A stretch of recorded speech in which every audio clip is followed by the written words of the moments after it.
దేవుని యొక్క సన్నిధికి చేరి వచ్చిన ప్రియులైన మీ అందరికీ మన రక్షకుడు ప్రియ ప్రభువైన యేసు నామములో వందనాలను తెలియజేస్తున్నాను. దేవుడు ఆశ్చర్యకరుడు. గడిచిన దినములన్నింటిలో కూడా మనను క్షేమంగా కాపాడారు. అందుకొరకు దేవునికి స్తోత్రాలు. దేవుని యొక్క జీవగ్రంథంలో అనేక శ్రేష్ఠ వాక్యాలు చదువుకుంటూ సాగిపెడుతున్నాం. మన జీవగ్రంథంలో పరిశుద్ధులలో ఒకడు నీతిమంతుడిగా యోబు గురించి కొన్ని మాటలను ఒక అధ్యాయాన్ని చదువుకోవడానికి దేవుడు నాకు నేర్పించాడు. ఈ అధ్యాయంలో కొన్ని మాటలు నాతో మాట్లాడినాయి ప్రభునందుకులారా. 23వ అధ్యాయము 13, 14, 15 వచనాలు మనం చదువుకుంటున్నాం. యోబు గ్రంథము 23వ అధ్యాయము 13, 14, 15 వచనాలు మనం చదువుకుంటున్నాం. అయితే ఆయన ఏక మనస్సు గలవాడు, ఆయనను మార్చగలవాడెవడు? తనకిష్టమైనది ఏదో అదే చేయును. నాకు విధింపబడిన దానిని ఆయన నెరవేర్చును. అట్టి పనులను ఆయన అనేకముగా జరిగించువాడై ఉన్నాడు. కావున ఆయన సన్నిధిని నేను కలవరపడుచున్నాను. నేను ఆలోచించినప్పుడల్లా ఆయనకు భయపడుచూ ఉన్నాను. దేవుని స్తోత్రాలు, దేవుని స్తోత్రాలు. దేవుడు ఈ పరిశుద్ధ వాక్కులను మన కొరకు అంగీకరించి దేవుని చేస్తారు కాక. చిన్న ప్రార్థన మనము చేసుకుంటున్నామండి. మహోన్నతుడైన మా తండ్రి, పరిశుద్ధాత్మ దేవుడా, ఈ దినమందు నీ ప్రియబిడ్డలమైనటువంటి మేము ఈ రీతిగా చేరి మిమ్మల్ని స్తుతించడానికి మీరు మాకు అనుగ్రహించిన ఈ బాధ్యత కొరకు నీకున్నాం. పరిచర్య అవసరాలను ఆశ్చర్యకరంగా తీరుస్తూ ముందుకు నడిపిస్తున్నారయ్యా. అందుకొరకు నీకు వందనాలు. ఇదిగో ఈ దినమందు నీ మాటలు మేము వినబోతున్నాం.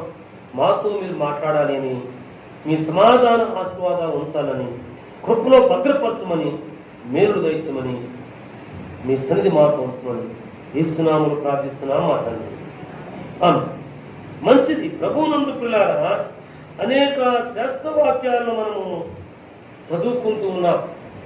ఈ అధ్యాయాన్ని నేను చదువుకున్నప్పుడు యోబు భక్తుడు నా జీవితంతో లేకుంటే నేను చేస్తున్న పనులను నాకు చెప్పినట్లుగా నేను గ్రహించుకున్నాను, లేకుంటే అర్థం చేసుకున్నాను.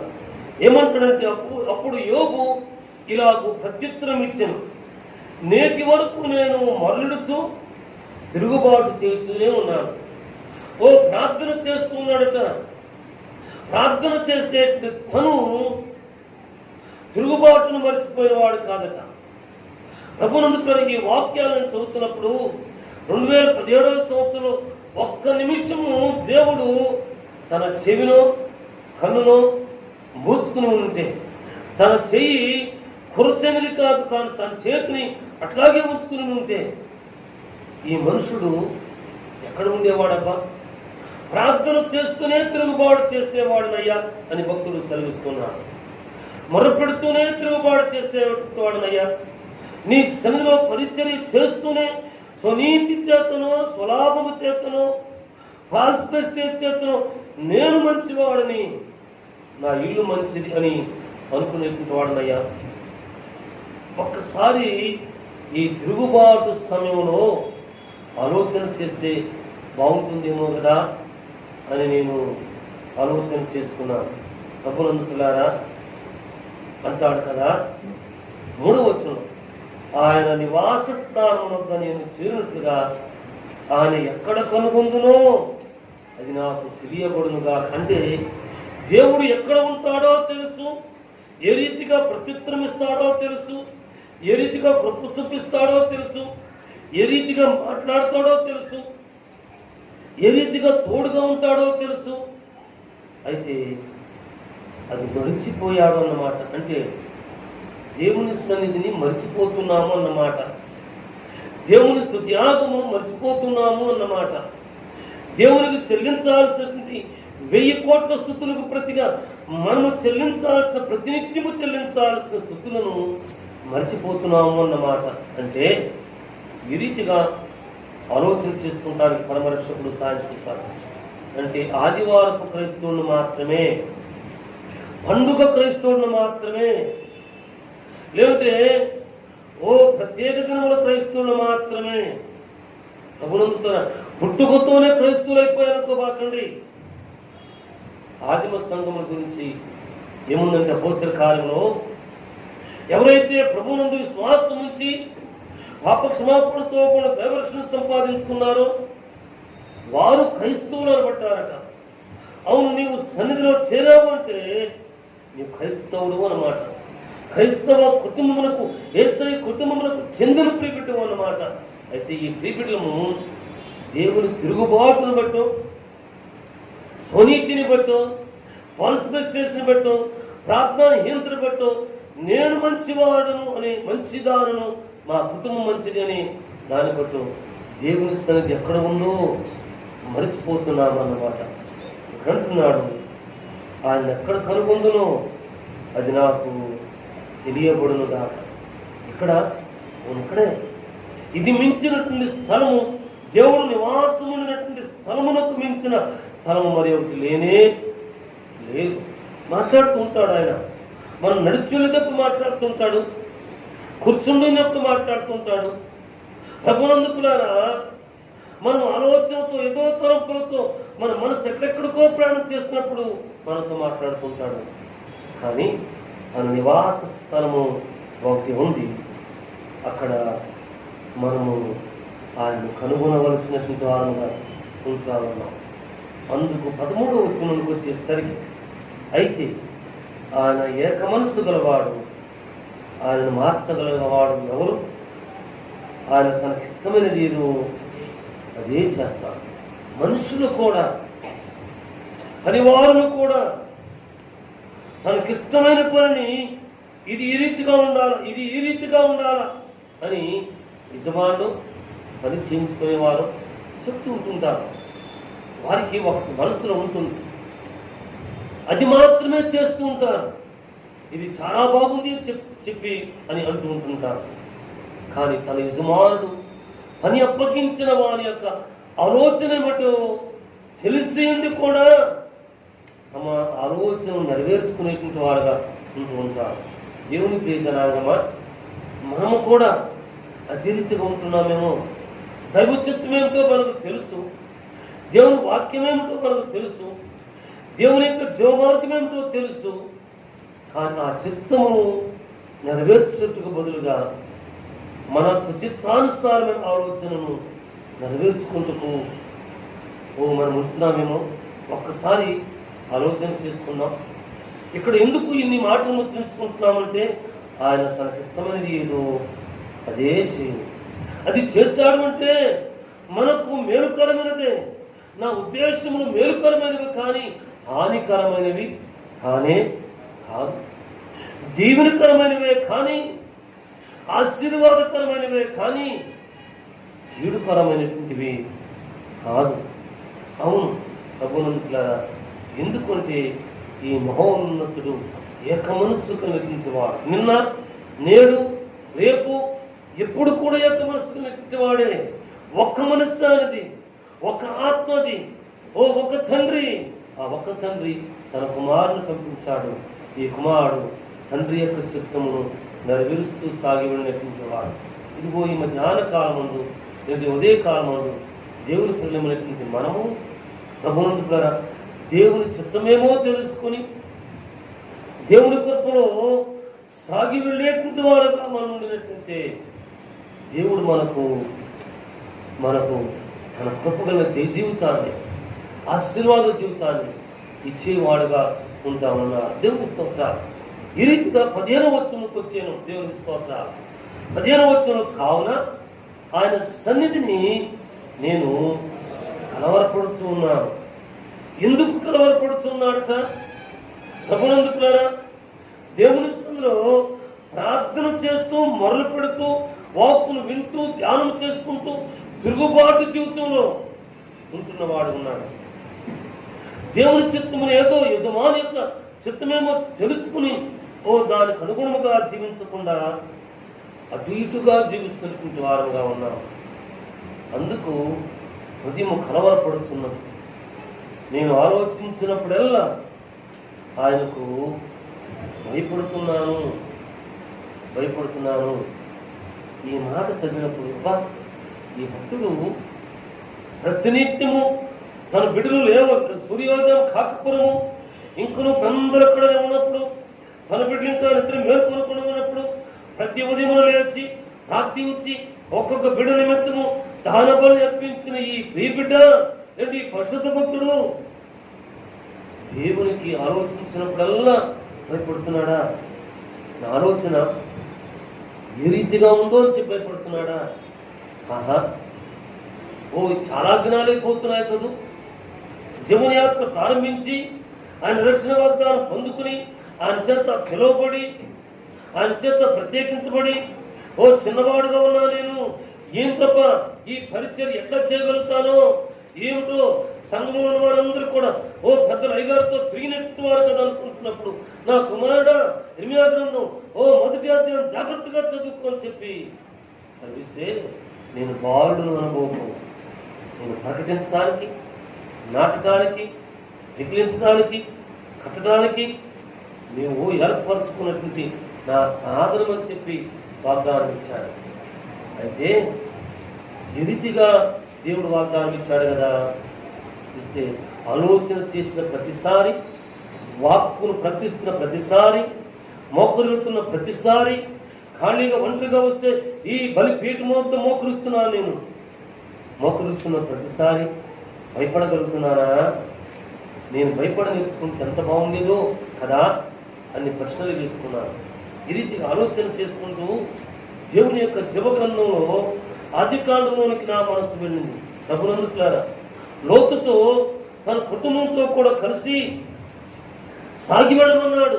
వెనుతిరిగి చూడనే వద్దు అని సెలవిచ్చాడు. అయితే లోతు జీవిత భాగస్వామి ఏవో ఆలోచనలు చేసుకుంటూ ఒక్కసారి వెనుతిరిగి చూసింది. ఆలోచించినప్పుడల్లా ఆయనకు భయపడుతున్నాను అనే మాట ఇక్కడ మనం చదువుకున్నాం. లోతు జీవిత భాగస్వామి వెనుతిరిగి చూడాలి అని ఆలోచన వచ్చినప్పుడు ఒక్కసారికి దేవునికి భయపడితే, దేవుని భయం రవ్వంత తనలోనికి వస్తే తాను సజీవంగా అక్కడ ఆగిపోయేది కాదు కదా. ఎస్తేరు గ్రంథంలోనికి వెళ్ళాను నేను. ఆమెకు భయం వచ్చింది, వేదన వచ్చింది. అయితే అందు కదా నీ వెళ్ళి జనాంగంలో యూదులందరూ కూడా పోగివేసి 3 దినములు పోషించి ప్రార్థన చేయనాకు. నేను నా చిరుకత్తులు ఉపవసించి ప్రార్థన చేస్తాను. ఒకవేళ రాజాజ్ఞకు వ్యతిరేకమైనా సరే నేను చనిపోతే చనిపోతా, జీవిస్తే జీవిస్తా, రాజు సముఖంలో కడతానని. ఎవరికి భయపడిందంటే దేవునికి భయపడింది. ప్రభునందుకులారా, తన ఉపవాస ప్రార్థనను దేవుడు ఆలకించాడు. రాజాజ్ఞను మార్చుటకు దేవుడు కృప చూపించాడు. అయితే ఉరి కొయ్యను ఏర్పాటు చేసే ముందు ఈ హామాను ధర్మశాస్త్రం ఎరిగిన వాడు కాదంటే ఎరిగిన వాడే ఉండొచ్చు. ధర్మశాస్త్ర విధులను అనేక పర్యాలు విని ఉండవచ్చు, చదివి ఉండొచ్చు. కానీ ఆ ఉరి కొయ్యను ఏర్పాటు చేయడానికి ముందు ఒక్కసారి ఆలోచన చేసి ధర్మశాస్త్రములకు భయపడి ఉండుంటే తాను ఆ ఉరి స్తంభము సిద్ధపాటు చేయడానికి మనసు ఒప్పేది కాదు. ఏర్పాటు చేస్తే తాను ఆ ఉరి కొయ్య మీదకు ఎక్కేటువంటి వాడు కానే కాదు. ఒక కుటుంబంలోనే, ఒక రాజ్యంలోనే, ఒక రాజరికంలోనే ఒక బిడ్డ దేవునికి భయపడింది, తన జనాంగాన్ని రక్షించుకుంది. ఒక బిడ్డ దేవుని ఆజ్ఞకు భయపడలేదు, తన జీవన యాత్రను ముగించి వేసేశాడు. దేవుని ప్రియులారా, దేవుడు తనకిష్టమైనది ఏదో చేస్తాడట. అయితే మనము దేవునికి భయపడ నేర్చుకోవలసిన వారంగా ఉంటూ ఉన్నాం. దేవుని స్తోత్రం.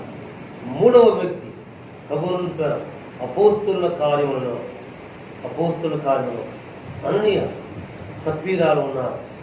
ఆ దినములో ఆదిమ సంఘములో వారికి ఉన్నంత వరకు వారి దగ్గర ఉంచుకున్నారు. ఎప్పుడైతే అమ్మివేశారో దాన్ని విడిచిపెట్టారో అపోస్తుల పాదముల దగ్గర పెట్టి అందరూ సంతృప్తి కలిగి జీవించారట. అయితే జరిగిన విషయం ఏమంటే వీరికి కొంత పొలం ఉంది, పొలమును అమ్మారు. అమ్మినటువంటి వీరు ఒకరితో ఒకరు ఏకీభవించినటువంటి వీరు ప్రభునందుకులారా ఎవరిని మోసపుచ్చారు దేవుని వాక్యం ఉందంటే, మీ భూమి వేలలో కొంత దాచుకొని పరిశుద్ధాత్మను మోసపుచ్చుటకు సాతాను ఎందుకు మీ హృదయమును ప్రేరేపించింది. ఎవరు ప్రేరేపిస్తున్నాడు? సాతానుడు ప్రేరేపిస్తున్నాడు. ఎవరు దోచుకుంటున్నాడు? సాతానుడు దోచుకుంటున్నాడు. నేను కొంచెమేగా దాచుకున్నది, వాళ్ళంత దాంట్లో సంపాదించుకున్నారు. నేను ఒక్కసారిగా అబద్ధమాడింది. వారి జీవితం పొద్దున్నే ఉదయం లేచిన దగ్గర నుంచి రాత్రి వరకు అబద్ధాల పుట్ట. కానీ దేవుడు దాన్ని పెద్దగా ఉన్నదాన్ని మనకెందుకు, నాకెందుకు, నేను ఒక్క అబద్ధం ఆడాము కాదు, ఒక్క విషయంలో దొంగిలించాం కాదు, మోసపుచ్చాం కాదు, దానికి తీర్పు తీరుస్తున్నాడు ప్రభువునందుకులారా. మరలా మరి ఒక మాట అంటాడు కదా, 9వ వచనం, అపోస్తలుల కార్యం 5:9 వచనం, అందుకు పేతురు, ప్రభు యొక్క ఆత్మను శోధించుటకు మీరెందుకు ఏకీభవించారు? మొదటి భాగంలోనేమో పరిశుద్ధాత్మను మోసపుచ్చుటకు సాతానుకు అవకాశం ఇచ్చిన వారు ఉన్నారు. రెండవ సత్యములోనూ మేము ఆత్మను శోధించుటకు వీరు ఏకీభవించిన వారుగా ఉన్నారు. దేవుని స్తోత్రం. అయితే ఏక మనసు కలిగినటువంటి ఈ మహోన్నతుని మోసపుచ్చడానికో శోధించడానికో దేవుని జనాంగమైనటువంటి మనము ఏకీభవించవద్దు. శోధనను తప్పించుకుంటాను, తప్పును తప్పుగా ఎంచుకుందాం, దిద్దుబాటు చేసుకుందాం. గద్దింపు వచ్చిందో, వాక్యం వచ్చిందో, హెచ్చరిక వచ్చిందో, సాక్ష్యం వచ్చిందో, ఆ సాక్ష్యమును సాక్ష్యముగానే తీసుకున్నాం. ఏ సాక్ష్యం చెప్పాలంటే మన జీవితం ఏమిటో చెప్పాలా, మన యొక్క ఒకప్పుడు నడవడిక ఏమిటో చెప్పాలా, ఏ రీతిగా ప్రభువును కలుసుకున్నామో చెప్పాలా, దేవుడు ఏ రీతిగా మాట్లాడాడో చెప్పాలా, వేటిని మనం విడిచిపెట్టి యేసయ్య కాడిని ఎత్తుకుని ఆయన ప్రియబిడ్డలుగా సాగి వెళుతున్నామో చెప్పాలా. మేము ప్రార్థన చేశాం, దేవుడు మాట్లాడాడు. సంఘం ప్రార్థన చేసింది, దేవుడు అద్భుతాలు చేశాడు. మేము అనుకున్నాం, ఇన్ని ఆశీర్వాదాలు వచ్చిపోయినాయి. ఇది చెప్పడం కాదు అంటలేదు, కానీ దేవుని స్థితిలో నేనేమిటో, నా యాత్ర ఏమిటో, నేను విడిచిపెట్టినవి ఏమిటో, విడిచిపెట్టిన వాటి వైపు ఇంకెన్నడూ కూడా మేము తిరిగి చూడకుండా ఉండేందుకు సహాయాన్ని అర్థిస్తూ దేవుని యొక్క మన సాక్ష్యమును పంచవలసిన వారముగా ఉంటున్నాము. దేవుని స్తోత్రం.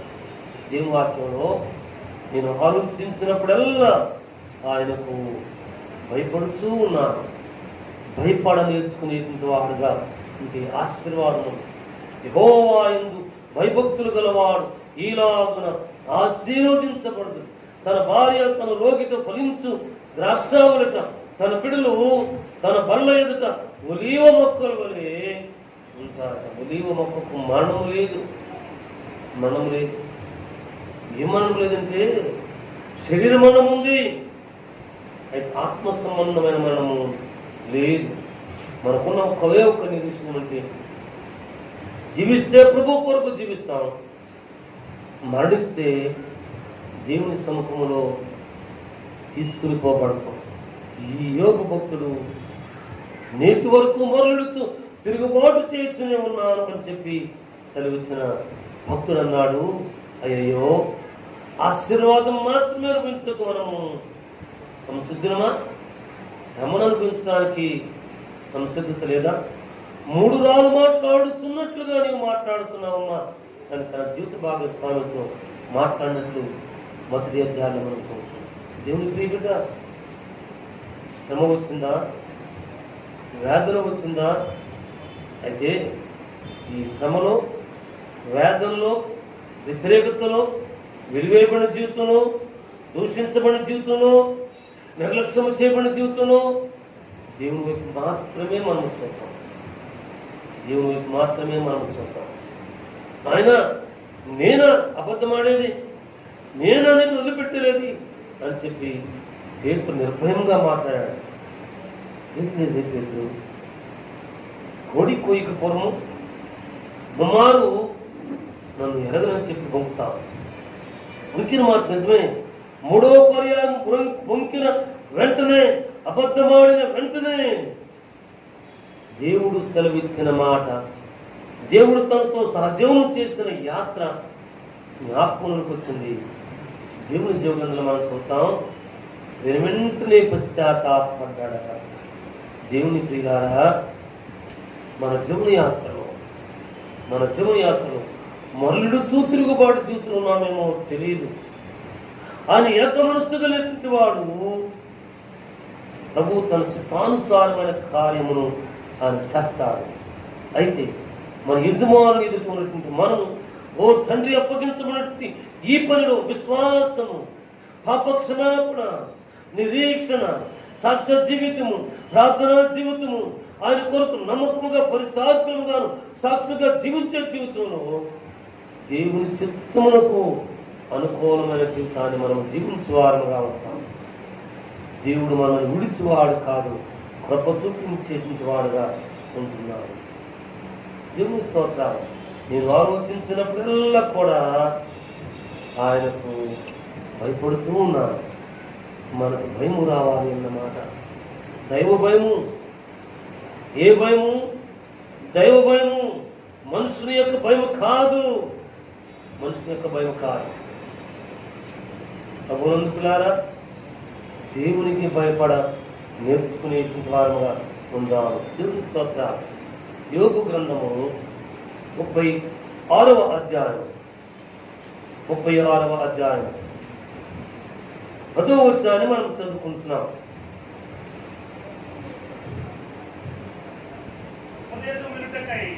ఉపదేశము వినుటకై వాని చెవిని తెరవచేయును, పాపమును విడిచి రండి అని ఆజ్ఞ ఇచ్చును. దేవుని స్తోత్రాలు. ప్రభునందుకులారా, మొదటి సత్యము దేవునికి భయపడాలి అని దేవుని మాటను వచ్చుకుంటున్నాం. అయితే భయపడిన వారికే ఉపదేశం వినుటకై వారి చెవిని చెరువ చేయును, పాపమును విడిచి రండి అని ఆజ్ఞ ఇచ్చును. ఏ ఉపదేశం అంటే దేవుని ఉపదేశము, మానవ సంబంధమైన ఉపదేశము కాదు, ఆత్మ సంబంధమైన ఉపదేశము, నిరీక్షణ సంబంధమైన ఉపదేశము, పరలోకమును స్వతంత్రించుకునే ఉపదేశము. ఓ ప్రభునందుకున్న పౌలు భక్తుడు దేవుని ఉపదేశం మాటలు విన్నాడు. ప్రశ్నించిన మాట నిజమే. ప్రభా, నువ్వెవడవు అన్నాడు. కానీ నీవు హింసించుతున్న యేసును అని సెలవిచ్చిన తోడనే, ఆ మాట వినిన తోడనే దేవునికి భయపడినాడు. దేవుని మాట విన్నాడు. నీవు లేచి ఫలాని ఇంటికి వెళ్ళు, నీవేమి చెయ్యాలో నేను నీకు బోధిస్తాను అని ఆ భక్తులతో కూడా చెప్పాడు. నాయన ఫలానా ఇంటికి ఓ సౌలు అనేటువంటి ఆయన వచ్చాడు. అరే ఆయన సంఘాన్ని పట్టుకుని హింసిస్తున్నాడు అన్నానయ్యా. అధికార పత్రములు కలిగినటువంటి వాడై సంఘమును పట్టి తీసుకుని వెళ్ళడానికి హతమార్చడానికి వస్తున్నాడు అన్నానయ్యా. లేదు, నిర్భయముగా వెళ్ళు, ఆయన ఏం చేయాలో ఆయనకు నీకు తెలియచేస్తాను, భయపడబో. సహోదరుడా, సౌలా, నేను దర్శించిన దేవుడు, నీతో మాట్లాడిన దేవుడు, నేను రక్షణ పొందమంటున్నాను, ప్రార్థన చేయమన్నాడు అని చెప్పి చేతుల నుంచి ప్రార్థన చేయగానే తన కనుల వెంట ఓ పొరల వంటివి రాలి పడిపోయినాయట. అవునంతా సౌలుకు ఉపదేశముల మీదకు తన చెవులు తెరవ చేసిన దేవుడు, విడిచిపెట్టి రమ్మని చెప్పిన దేవుడు. సౌలు విడిచిపెట్టాడా? పౌలు విడిచిపెట్టాడు. పౌలుగా మారినాడు. ఈ భక్తులు అంటాడు, అకాలమున పుట్టినట్టు నాకును కనపడ్డాడు అంటాడు. మళ్ళాటి వారం అయితే చెప్పుకుంటాం, రండి మేము ప్రార్థన చేస్తే దేవుడు అద్భుతాలు చేస్తాడు, మన గురించి చెప్పుకుంటాం. పౌలు భక్తుడు ఆ మాట చెప్పరా అన్నాడు కదా, అకాలమున పుట్టినట్టున్నట్టు నాకు కూడా దేవుడు ప్రత్యక్షత ప్రసాదించాడు. ఎంత గొప్ప ఆధిక్యతో నేను కనుగొంటకు ప్రయాసపడిన వాడు. దేవుని ప్రియులారా, ప్రతి ఉపదేశం దానికి వచ్చేసింది. మనతో పాపమును, అవిధేయతను, అపవిత్రతను, దేవుని చిత్తమునకు అనుగుణమైన జీవితంలో జీవించటకు ఆయనను వెంబడించమని సెలవిస్తున్నారు. తర్వాత వచ్చంలో వారు ఆలకించి ఆయనను సేవించిన ఎడల తమ దినములు క్షేమముగాను, తమ సంవత్సరములు సుఖముగాను వెళ్ళబుచ్చుతారు. దినములు క్షేమముగా వెళ్ళిపోతాయట, సంవత్సరములు సుఖముగా వెళ్ళబుచ్చుతారట. ప్రభువులారా, నేను ఈ మధ్య ఒక చిన్న విషయాన్ని చదువుకున్నాను. ఆ చదివిన విషయాల్లో ఏముందంటే ప్రభువులారా ఏముంది అంటే, ధనం ఉండొచ్చట. ఈ ధనము నేను నాది అనే తలంపు చేత నీ సఫలీయతను పాడు చేస్తుందట. అవతల వ్యక్తి ఎవరో తెలియకుండా చేస్తుందట. రెండవది చదువు ఉండాలట. ఈ చదువు జ్ఞానం ఇస్తుంది. ఈ జ్ఞానము కొన్నిసార్లు నేను కాదా చదువుకున్నది, నా ఇంటి వారు కాదా చదువుకున్నది అనేది అతిశయమిస్తుందట. అయితే ప్రభునందులారా, మూడోది అన్నాడు ఈ యొక్క పెద్దెవరు తెలియదు కానీ, చదువు, ధనము, ఈ వీటితో పాటు వివేకముతో కూడిన దైవభయం ఉందనుకోండి. ఈ దైవభయం అట, ఇక్కడ ఉన్న ఇంగ్లీష్ మాట అంటే it leads you in balanced life అని ఉంది. ధనము, విద్య, వీటితో పాటు వివేకంతో కూడిన దైవభక్తి ఉంటే నేను సమాంతరమైన పరిస్థితుల్లో నడిపిస్తూనే ఉంటుందట. ధనము వద్దని నేను చెప్పడంలా, విద్య వద్దు అని చెప్పడంలా, చదువుకునేటటువంటి నాకు బాగా ఇష్టం. విద్య విలువ తెలిసి ఇంకొక డిగ్రీ చదువుకుని నేను చదువుకున్న కాలేజీలో 1 సంవత్సరం లెక్చరర్గా పనిచేసి ఆ తదనంతరం వచ్చి మా తండ్రి గారితో పరిపూర్ణంగా పరిచయంలో కొనసాగాలనుకున్న నాకు ఏమీ కాకుండా అక్కడే ఆగిపోయింది. చదువుకునేటటువంటి బాగా ప్రేమిస్తా, ప్రార్థన చేస్తా వారికి ఇట్లా చదువుకోవాలంటే వాళ్ళు. మన కుటుంబంలో విద్యావేత్తలు పెరిగి పెద్దవాళ్ళ. అయితే ఇప్పుడు చెప్పుకున్నామే ఈ రీతిగా కాదు. మూడోది చెప్తున్నామే, ఆ రీతిగా సమాంతరంగా దైవ వివేకమును భక్తి కలిగి సాగి వెళితే ఆశీర్వాదము వారు ఆలకించి ఆయనను సేవించిన తమ దినములు క్షేమముగాను, తమ సంవత్సరములు అంటే యాత్ర, సాగి వెళ్ళే యాత్ర సుఖముగాను వెళ్ళబుచ్చుతారట. అయితే దేవుని ప్రియులారా, దేవుని బట్టి కూడా అతిశయించకుండా దేవుని కృపలో నమ్మకముగా సాగిపెడదాం. ప్రభునందులారా సాగిపెడదాం. దేవుని స్తోత్రాలు. భయపడదాం. ఉపదేశమును వినుటకు మన చెవిని తెరవ చేసుకున్నాం. మన విశ్వాస జీవన యాత్రను సమాంతరంగా బ్యాలెన్స్డ్గా సాగిపెడదాం. 2 పడవల మీద కాళ్ళు వేస్తే ఈ పడవ వెళ్ళిపోద్ది. నీటిలో అగాధపు లోయలోనికి పడిపోతాం. అయితే ఇంకొక మాట కూడా గుర్తు వస్తుంది కాదు, గాఢాంధకారపురంలో నేను సంచరించను, ఏ అపాయానికి భయపడని దేవుని వాక్యం ఉంది కదండి అయ్యా. దేవుడు అగాధపురంలో ఉన్నప్పటికీ కూడా తన హస్తాన్ని అందిస్తాడు కదయ్యా. నిజమే, అందించే మాట నిజమే. మనం పడిపోయిన స్థితి ఏమిటో గుర్తించాలి కదా, ఆయన వైపు చూడాలి కదా. అప్పుడు ఆయన హస్తాన్ని అందించేవాడుగా ఉంటూ ఉన్నాడు. దేవుని స్తోత్రాలు. ప్రభువునందు పిల్లారా, దేవుని కృపను, దేవుని సన్నిధిలో వినుటకు, దేవుని వాక్కు వినుటకు, మంచి సాక్ష్యాన్ని వినుటకు, మంచి వార్తను వినుటకు, ఓ దినకృత గ్రంథం అనబడేటువంటి ఈ సత్య వాక్కులోంచి మేలైనది స్వతంత్రించుకుంటూ మన చెవిని, మన హృదయము తెరవ చేసుకున్నాం. ఆయన మనము సమానమైన ప్రదేశంలో, ఆయన జీవ మార్గంలో మనము నడిపించేవాడు ఉంటాడు. నడిపించే దేవుడు నడిపిస్తుండగా మనం పరిశీలన చేసుకోవాలా, జాగ్రత్తగా చూసుకోవాలా.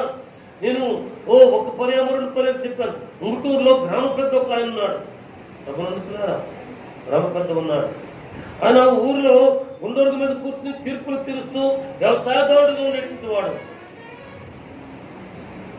ఆయన జీవిత భాగస్వామి ప్రభువునందు విశ్వాసం నుంచి పాపక్షమాపణతో కొన్ని దైవరక్షణ సంపాదించుకుని ప్రతినిత్యము దేవుని జీవకులను చేతుకొని ప్రార్థన కొడుతుండేటువంటి దేవుడయ్య గారి దగ్గర ఆ యమ్మ వెళుతుంటే మా ఇంట్లో కూడా పోతుంది అని చెప్పి అనుకుంటూ వాడట. యమ్మ మారు మాట్లాడినా ప్రార్థన మాత్రమే చేస్తుండేటువంటి దైవజనుడు, ప్రార్థన మాత్రమే చేస్తుండేటువంటి వాడు.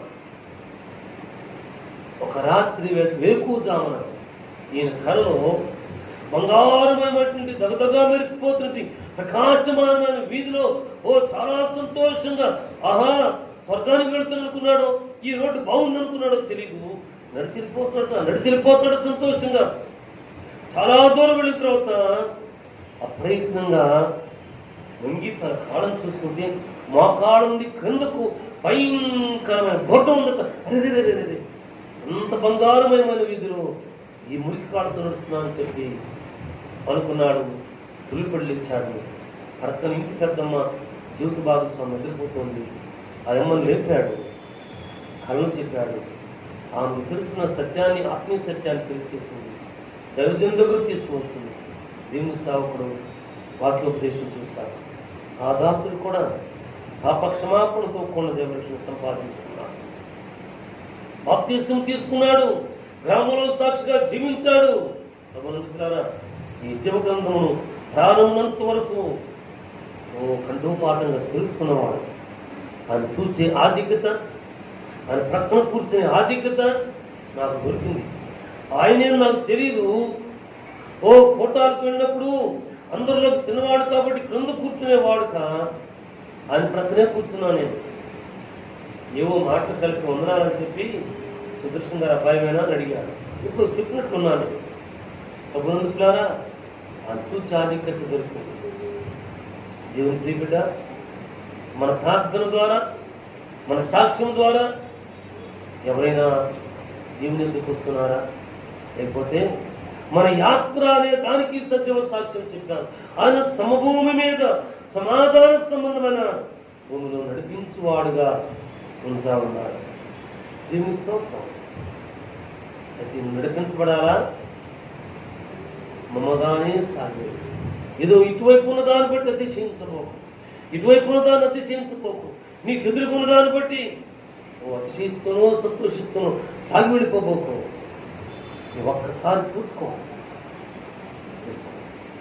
నీకు గ్రహింపులు తెచ్చేస్తాను, దీవులు తెచ్చేస్తాను. కృప చూపించేవాడు దేవుడు.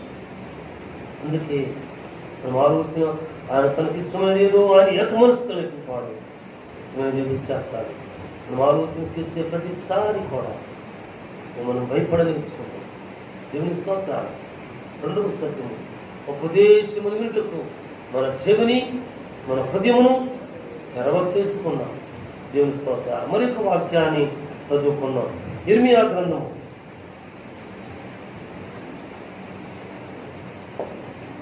32వ అధ్యాయం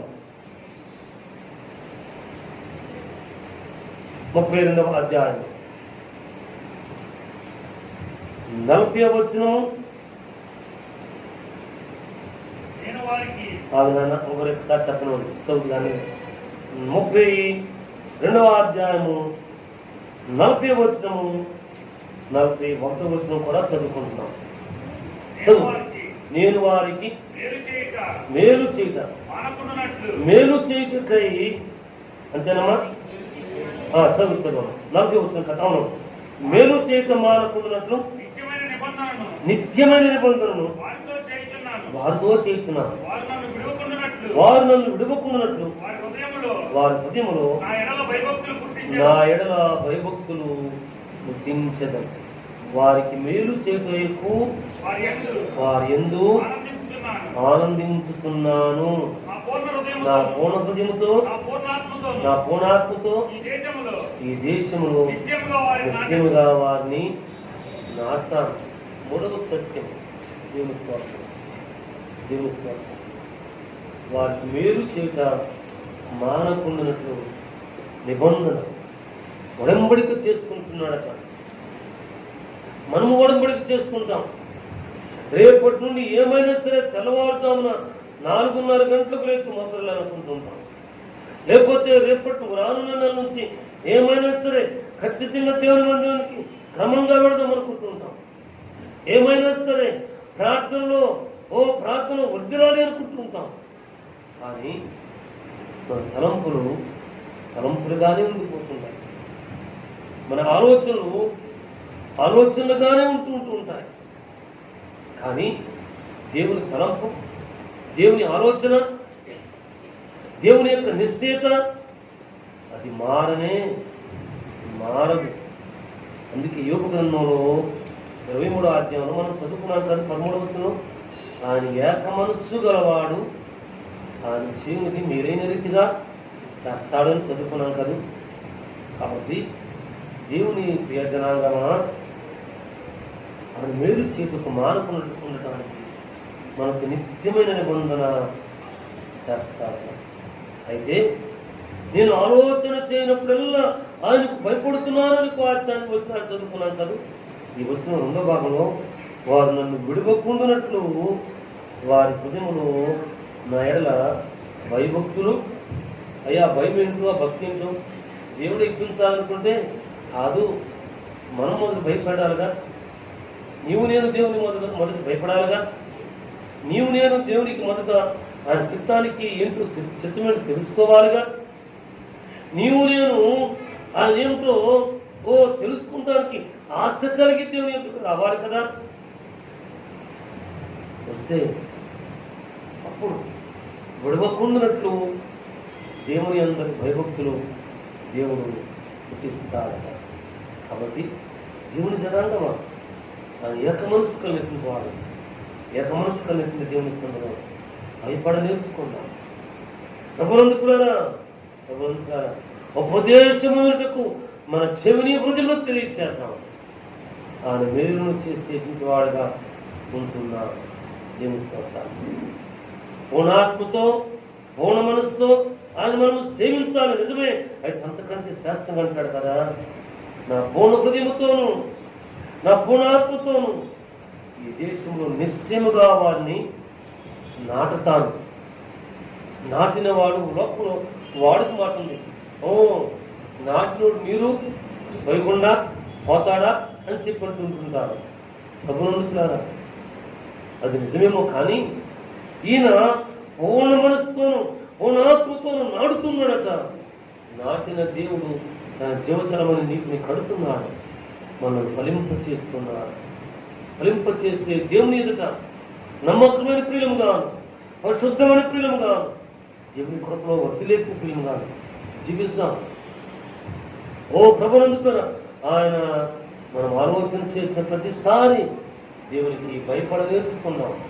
మన దేవుడు మన విడుచువాడు కాక కృప చూపించేవాడు ఉంటాడు. మన హృదయమును తెరవ చేసుకునే వారం ఉన్నాం, మన చెవిని తెరవ చేసుకునే వారం ఉన్నాం. ప్రభునందుకులారా, ఇదిగో ఆయన మనకు తోడుగా ఉండేవాడు, ఆలోచింపు చేసేవాడు ఉంటున్నాడు. దేవుడి యొక్క పరిశుద్ధ వార్తను మన కొరకు అంగీకరించి మన హృదయంలో నాటి జీవజాలను నింపి కట్టి మనందరినీ కూడా పలుకు చేస్తూ జంపు చేస్తారు కాక ప్రార్థన చేసుకుంటున్నామండి. మహోన్నతులైన మా తండ్రి, పరిశుద్ధాత్మ దేవుడా, మీ పరిశుద్ధ నామం కొరకు స్తోత్రాలు. ఈ దినముందు మీరు మాకు ప్రసాదించిన ఈ పరిశుద్ధ వాక్కులను బట్టి మీ స్తోత్రం చేస్తున్నాం తండ్రి. నువ్వు ఏక మనస్సు కలిగిన గొప్ప దేవుడిని స్తోత్రాలు, గొప్ప దేవుడిని స్తోత్రాలు, గొప్ప దేవుడిని స్తోత్రాలు. ఆయన నీ ఉపదేశమునకు మా చెవిని హృదయమును తెరవ చేసుకునే వారంగా మాకు నేర్పించండి, గ్రహించేవారంగా మాకు సాధించండి. మీ పూర్ణ హృదయంతో పూర్ణ మనసుతో మమ్మల్ని నాటే దేవుడిని స్తోత్రాలు. ఈ దినవాక్యాలు మా కొరకు మా హృదయంలో నాటి మమ్మల్ని అందరూ కూడా పంపించండి. దీవును ఉంచమని, ప్రపంచం పెంచమని, ఆశీర్వాదాలు ఉంచమని మమ్మల్ని మేము నీకు పాస్తాం చెప్పండి. ఏసునామమున ప్రార్థిస్తున్నామా తండ్రి, ఆమేన్.